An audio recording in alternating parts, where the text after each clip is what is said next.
Dark మండలాలుగా భూమిలో ఉండే నీళ్లు కూడా అందుబాటులో లేని మండలాలను డార్క్ మండలాలుగా ప్రకటించారు.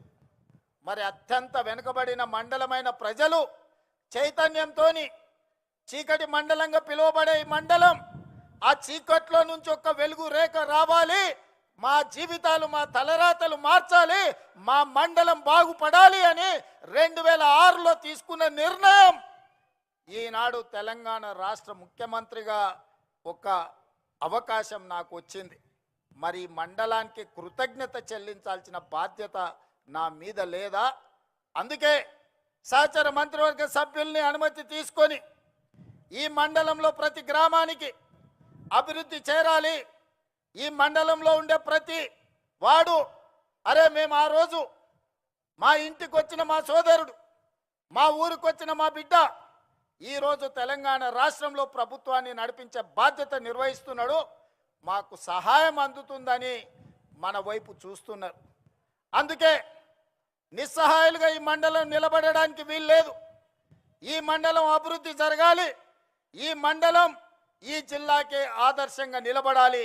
అందుకే ఉప ముఖ్యమంత్రి గారికి ప్రత్యేకంగా నేను విజ్ఞప్తి చేస్తున్నా, ఈ మండలాన్ని మీరు దత్తత తీసుకొని ఇక్కడ జరగాల్సిన అభివృద్ధి కార్యక్రమాలను మీరు నిరంతరం నా మిత్రుడిగా పర్యవేక్షించాల్సిన బాధ్యత మీరు తీసుకోండి అని చెప్పి నేను కోరుకుంటున్నా.